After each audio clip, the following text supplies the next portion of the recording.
साथियों सलाम, नमस्ते, सत श्री अकाल और जय भीम जोहार। साथियों, घाटशिला के बाद ईचागढ़ नाम की विधानसभा इन दिनों चर्चा में इसलिए नहीं दोस्तों कि वहां उपचुनाव होने जा रहा है। चर्चा इसलिए कि झारखंड को लूट खंड में बदलने वाले लोग वहां बुरी तरीके से हावी होते जा रहे हैं। अवैध खनन वहां भी जारी है।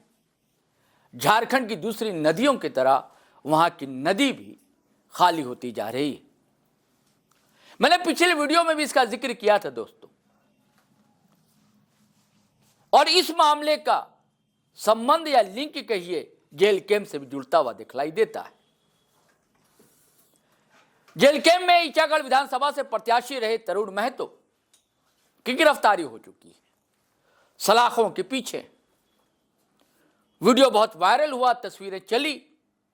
हमारे YouTube की गाइडलाइन है दोस्तों कि हम ना वीडियो दिखला सकते हैं ना उन तस्वीरों को साझा कर सकते हैं। खबर यह है कि पुलिस हिरासत में उनके साथ बदतमीजी ही नहीं की गई, हाथ पैर तोड़ डाला गया, बाम उखड़ाए उनके पीठों पर, उनके हाथों पर। ये तस्वीरें पहले खबर यह आई थी कि जो बालू उठाव हो रहा था उसका विरोध करने गए थे, जो अवैध बालू की ढुलाई हो रही थी। लेकिन दूसरी तस्वीर यह थी कि नहीं, वो चंदा उगाही के लिए गए थे, वसूली की गई थी। इस कहानी की अलग अलग उपकथाएं हैं दोस्तों, और यह आरोप फिर लगने लगा जयराम महतो और जयराम महतो की पार्टी जेल कैंप पर भी। मैंने हमेशा कहा है कि हमारे यहां एक परंपरा है, कोई लकीर ऊंची है तो उसको मिटाने की कोशिश की जाती है, जबकि यह कोशिश नहीं होती कि उसके समानांतर एक लकीर एक खींच दी जाए और वो उससे बड़ी हो जाए। ऐसी परंपरा रही नहीं। कोई आगे बढ़ता है तो उसकी टांग खींचने की कोशिशें होती, ये आम बात होती जा रही है। तो क्या तरुण महतो के मामले में भी कुछ ऐसे ही बात है दोस्तों? क्यों ऐसी ऐसी कहानियां बांची जा रही हैं, जिसका सिरा कोल्हान से लेकर कोलांचल तक मिलता है? और अब बीच में फिर नाम एक आ रहा है रिजवान क्रांतिकारी का। लोग कह रहे हैं कि रिजवान क्रांतिकारी के साथ भी ऐसे आरोप थे और जेल कैंप ने उन्हें पार्टी से कुछ दिनों के लिए हटा दिया था। तो फिर तरुण महतो के साथ ऐसा क्यों नहीं किया गया? तरुण महतो के समर्थन में सिर्फ ईचागढ़ के लोग ही नहीं, पूरी पार्टी खड़ी है। आज धरना, प्रदर्शन, सब कुछ हो रहा है, बयानबाजियां भी हो रही।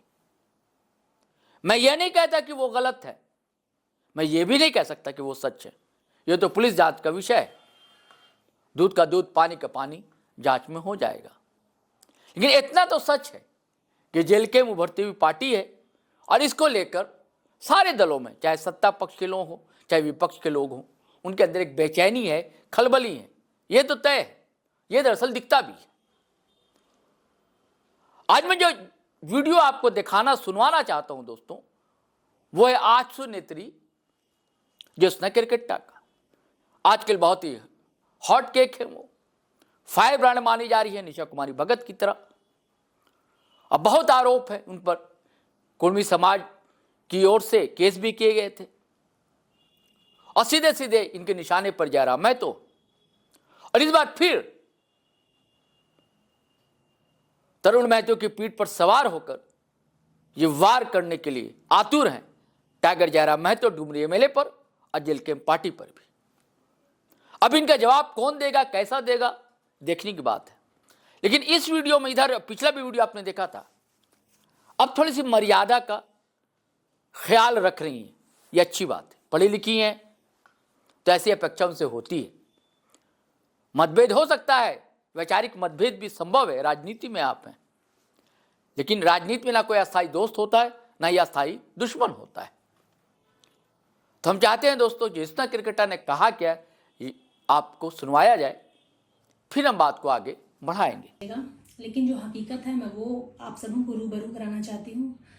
जो इन लोगों के प्रति आप लोग अच्छाई आंख में पट्टा लगाकर देख रहे हैं, मैं उसी आंख में लगे चश्मे को हटाना चाहती हूँ और समझने की फिर एक बार आप लोग भी समझिएगा इस चीज़ को। विगत 20 नवंबर को देखा गया था हमारे बड़े भाई तरुण महतो को जो ईचागढ़ में पकड़ा गया और अरेस्ट करके मारा गया, उसी बिहाफ में मैं आज बात करूंगी। और ये जेल कैंप का नेत्री और नेता लोग हमारे आदिवासी मुख्यमंत्री हेमंत सोरेन का जो बोलते हैं, जो हेमंत सोरेन के ऊपर एलिगेशन लगाते हैं जमीन चोरी ये है वो है ना, सीखना चाहिए उससे। आदिवासी, मैं इसलिए नहीं बोल रही हूँ कि मुख्यमंत्री से तारीफ कर रही हूँ, मैं आदिवासियत की बात कर रही हूँ।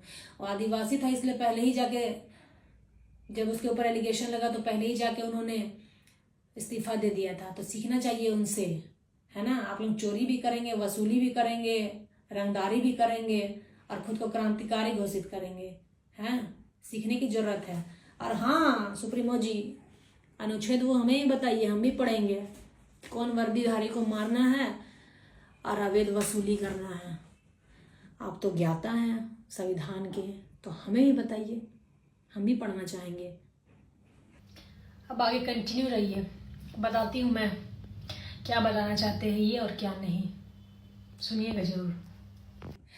आप देखिएगा कि यही जो सेम मामला था, जेल कैंप पार्टी के ही वो प्रत्याशी हैं शायद ईचागढ़ से, और यही मामला था कि जो सेम मुद्दा था, यही हमारे रिजवान क्रांतिकारी जो गांडे से चुनाव लड़ने के लिए तैयारी कर रहे थे, टिकट मिला था उनको जेल कैंप से, लेकिन वो फिर जेएमएम उस समय ज्वाइन कर लिए। जब रिजवान क्रांतिकारी के ऊपर यही एलिगेशन लगाया गया था अवैध वसूली और बालू गाड़ी में रंगदारी मांगने के संबंध में, तो उसके साथ जेल कैंप में जब वो था तो उस समय क्या किया था कमेटी ने, ध्यान से सुनिएगा क्या किया था। तुरंत उसके ऊपर आनन फानन में जेल कैंप वालों ने नोटिस जारी कर दी कि कारण बताओ। फिर दूसरे बार एक साथ कमेटी बनती है, एक टीम बनती है, जांच कमेटी की टीम, कि ये सही है या गलत है ये बताइए। तीसरी बात, उसको अल्पसंख्यक अध्यक्ष पद से हटा दिया गया था, जो वो जेल कैंप में थे अल्पसंख्यक पद के अध्यक्ष, उस पद से भी तुरंत निष्कासित कर दिया गया था। फिर वहां पे उनको जो स्थानीय लोगों ने था जिनसे वो बालू वसूली रंगदारी कर रहे थे, उनको मारा भी गया था। और उस समय सही थे या गलत थे, लेकिन तुरंत नोटिस तो जारी हुआ था ना उनके खिलाफ, और अनुशासन समिति की एक टीम गठन की गई थी कि रिजवान की क्या मैटर है उसके ऊपर जांच कमेटी बैठाया जाए। और उस समय पूरा जेल कैंप के लोग उसको चोर, गद्दार, पार्टी का नाम खराब कर रहा है, ऐसे ऐसे वर्ड्स उनके ऊपर बोला गया था रिजवान क्रांतिकारी के। क्यों बोला गया था, मैं पूछना चाहती हूँ जेल कैंप के सुप्रीमो से।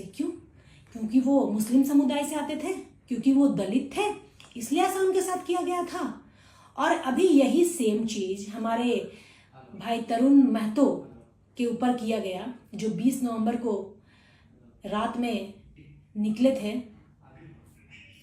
बालू लदे हुए ट्रक को रोकने के लिए, अवैध वसूली के लिए, रंगदारी के लिए।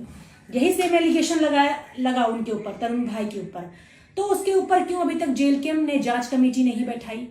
क्यों उसे अभी तक जो केंद्रीय उपाध्यक्ष पद से थे, क्यों नहीं उन्हें निष्कासित किया गया?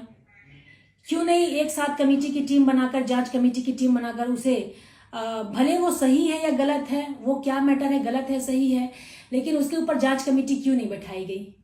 क्यों? क्योंकि वो कुड़मी समुदाय से हैं। क्यों उनके सुप्रीमो कुछ एक शब्द भी उनके बारे में नहीं बोल रहे हैं? और देखिए, उनको गाली भी नहीं दिया जा रहा, उनको सूर्या हांसदा के साथ जोड़ दिया जा रहा है।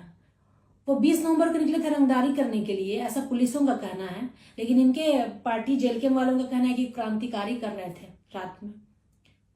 और अभी तक उसके ऊपर जांच कमेटी क्यों नहीं बैठाई? उसे पद से निष्कासित क्यों नहीं किया गया है? क्यों नहीं किया गया, मैं बताती हूँ। क्योंकि वो कुड़मी समुदाय से हैं, वो तरुण महतो हैं और जयराम महतो जी भी हैं। तो ये महतो जो कार्ड ये लोग खेलते हैं, और जेल के में एक विशेष समुदाय का पार्टी ही बन के रह गया है, वो और समुदाय का नहीं था। उसमें जो भी दूसरे समुदाय के लोग अगर बोलेंगे कुछ, अगर गलत काम करते हैं तो उसे पार्टी से निष्कासित कर दिया जाएगा। जैसे रिजवान भाई को तुरंत पार्टी के ही लोग उसने गद्दार, चोर ऐसे बोलने लगे। सेम यही मैटर तरुण के महतो के साथ भी हुआ, लेकिन तरुण भाई को क्रांतिकारी बता रहे, भावी विधायक बता रहे, आंदोलनकारी बता रहे हैं। वाह, मतलब दूसरे समुदाय के लोग ये चीज करेंगे तो आप उसको चोर, डाकू, गुंडा बोलोगे, और वो जब करते हैं, आप ही के समुदाय, कुड़मी समुदाय के लोग ये चीज करते हैं, अवैध वसूली, तो आप उसको क्या बता रहे हो? और अभी तक उसके सही है गलत है, जांच कमेटी तो बैठाइए ना, क्यों नहीं बैठाए? उसे पद से मुक्त भी नहीं कर रहे क्योंकि वो कुर्मी समुदाय से हैं। हाँ, यही निशा भगत बोली थी तो तुरंत उसके पास अनुशासन समिति की टीम बैठकर उसे निष्कासित कर दिया गया। तो तरुण महतो के ऊपर अनुशासन कमेटी की टीम क्यों नहीं बैठ रही? सेम तो वही कांड उन्होंने भी किया है। तो ये कहीं ना कहीं एक, और हमारे इनके जेल कैंप के ही लोग इनको बता रहे हैं कि क्रांतिकारी थे। 20 नवंबर को रात में ये बालू अवैध वसूली करने गए थे, जो गलत हो रहा है उसको रोकने के लिए गए थे, और सूर्या नारायण हंसदा से इनको जोड़ के क्रांतिकारी बताया जा रहा है। तो ऐसा क्यों? जेल कैंप में जो कुर्मी समुदाय से है वो अवैध वसूली जब करे, रंगदारी करे, महिलाओं के साथ अभद्रता से पेश आए, महिलाओं की फोटो वीडियो फेसबुक में डालकर लोगों की बदनामी करें, तो ये क्रांतिकारी और भावी विधायक बन जाते हैं जेल कैंप के लोग जब ऐसा करते हैं तो। और वो कुर्मी समुदाय करते हैं तो बनते हैं, और उसी पार्टी में रह के कोई और समुदाय के ये लोग गलती करे तो उन्हें निष्कासित कर दिया जाता है और बहुत गलत गलत एलिगेशन लगाया जाता है। और वो दूसरे पार्टी के भी रहे और गलती करे तो उनके ऊपर भी गलत गलत एलिगेशन लगाया जाता है। तो ऐसी भेदभाव क्यों? और इनके जो सुप्रीमो है अभी तक कुछ बोल नहीं रहे, क्यों नहीं बोल रहे? ये तो हम जान गए कि ये बालू वसूली करने वाले रंगदार को ये जेल कैंप की पार्टी और उनके लोग उनको क्रांतिकारी और आंदोलनकारी बता रहे हैं, ठीक है। और दूसरी तरफ हम पुलिस प्रशासन की बात सुनते हैं। मैंने एक और वीडियो में देखा, उसमें पुलिस प्रशासन की तरफ से कहा गया कि उस दिन 20 नवंबर की रात ये लोग बालू जो गाड़ी जा रही थी उसको रोकने के लिए आए थे, अवैध वसूली कर रहे थे। उसी बिहाफ में ट्रक के जो चालक थे उनसे इनकी लड़ाई हो गई, बहस हो गई, और बहस इतनी ज्यादा हो गई कि गाली गलौज में आकर मारपीट करने तक की नौबत आ गई उस दिन। तो जब तुरंत थाना प्रभारी को बोला गया, थाना प्रभारी आए, तो ये जेल कैंप की भीड़ ने और वहां उनके सभी नेता ने आरक्षी नरेश यादव और चौकीदार को मार के घायल कर दिया गया। ये दूसरे न्यूज में हम लोगों को पता चला, आई थिंक झारखंड लाइव में हम देखे थे।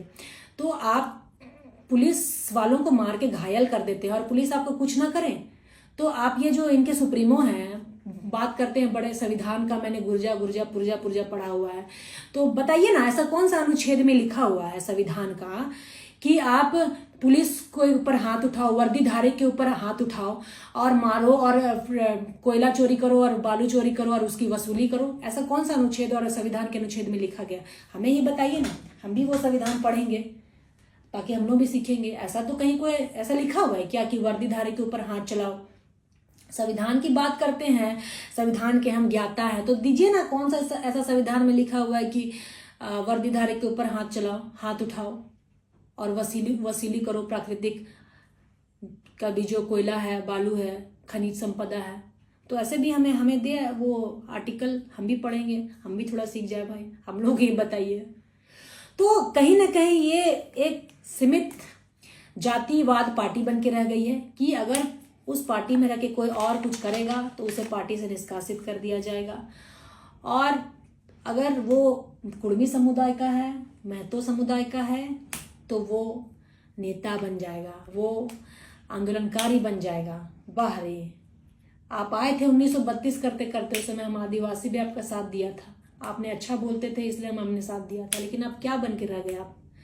आज जो जगह जगह पे जेल कैंप के नेता लोग गाड़ी रोकते हैं, पकड़ते हैं, ठीक है, और आंदोलन करते हैं, और जब इनका उस ट्रक से पर गाड़ी 1000 रुपया बंधा जाता है, चाहे 5000 रुपया बंधा जाता है, बीसीसीएल के द्वारा जब घूमते रहते हैं और वहां से वसूली करके जब मैनेज हो जाते हैं, तब वो आंदोलन बंद हो जाता है। मतलब क्या पैसा उगाही का जरिया बना लिया है जेल कैंप, और दूसरे के ऊपर एलिगेशन लगाता है। पहले आप अपने कार्यकर्ताओं को बात करने की तमीज सिखाइए। महिलाओं के ऊपर अभद्र टिप्पणी करते हैं, उसको आप क्रांतिकारी और विधायक बनाते हैं।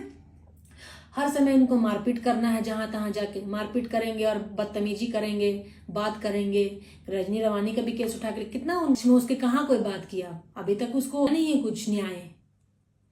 तो आपके समाज के लोग अगर वो चीज करते हैं तो सही है। फिर से मैं बोल रही हूँ, कुर्मी समुदाय के लोग अगर जेल के में रह के कुछ भी गलत करेंगे तो वो क्रांतिकारी और आंदोलनकारी बताए जाएंगे, चाहे वो गाली माँ बहन का क्यों ना आपको दे, है ना। और वही चीज से हम दूसरे पार्टी में रह के अगर वो करेंगे या फिर दूसरे लोग करेंगे, दूसरे समुदाय के लोग, तो आप उसको चोर, डकैत, पार्टी का गद्दार है, पार्टी से विपरीत काम कर रही है, अनुशासन समिति को भंग कर रही है, ऐसे बोल के निष्कासित कर देते हैं। वाह, दोहरा चरित्र आपका समझ में आ रहा है, दो पहलू मेरा समझ में आ रहा है। बहुत मैं भी लाइक करती थी एक टाइम जब आप बात करते थे झारखंड को बचाने की, लेकिन आप बात करते करते धीरे धीरे वसूली गैंग बना लिए हैं। आज वर्दीधारी के ऊपर ही हाथ उठा रहे हैं, कल तो पूरा झारखंड में आग लगा के सबको मार दीजिएगा जान से, चाहे किसी भी समुदाय का रहे।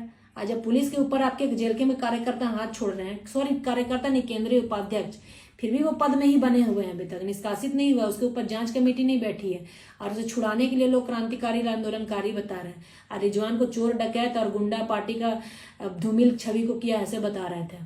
क्यों?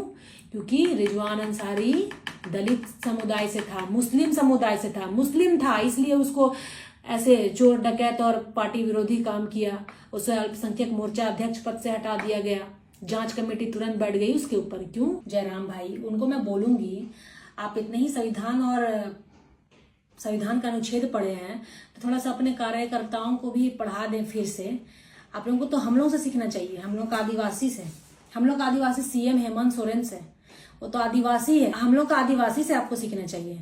जब हेमंत सोरेन सीएम, जो कि सीएम है झारखंड के, उनके ऊपर एलिगेशन लगा था जमीन मामला को लेकर, मैं उनकी तारीफ नहीं कर रही हूँ, मैं आदिवासियत की यहाँ पे थोड़ी सी बात करूंगी कि हम लोग का आदिवासी में देखिए ये चीज है ब्लड में, कि जब हेमंत सोरेन के ऊपर जमीन मामला में केस मुकदमा हुआ था तो उन्होंने उस चीज से पहले ही सीएम पद से इस्तीफा दे दिया था। बताइए उनका बड़प्पन देखिए, जब उनके ऊपर आरोप लगा था तो सीएम पद से उन्होंने इस्तीफा दे दिया था।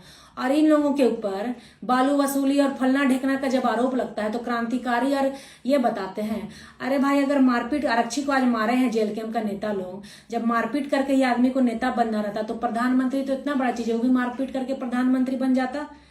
तो यहाँ मारपीट करके कुछ नहीं होगा, शब्द और विचार मैटर करते हैं, शब्द मिलना चाहिए, विचार मिलना चाहिए, है ना।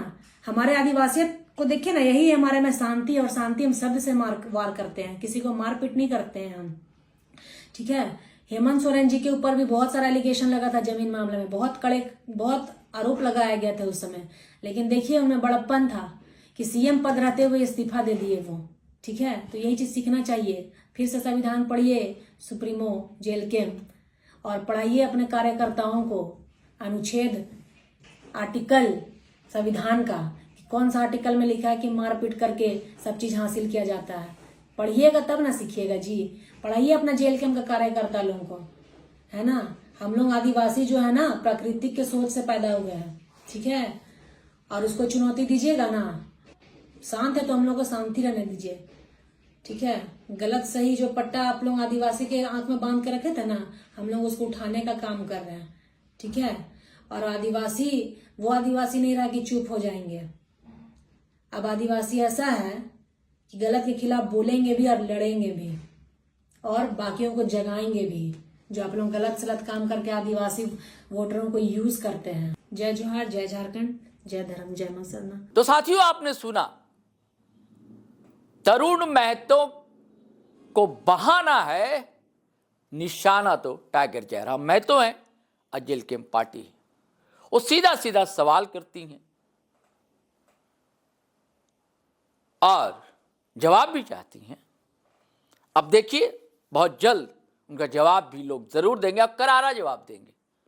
उनकी भाषा, उनके अंदाज, उनके तेवर में भी इनको जवाब मिलेगा। चलिए साथियों, चलते हैं। हमें तो किसी से बैर है नहीं।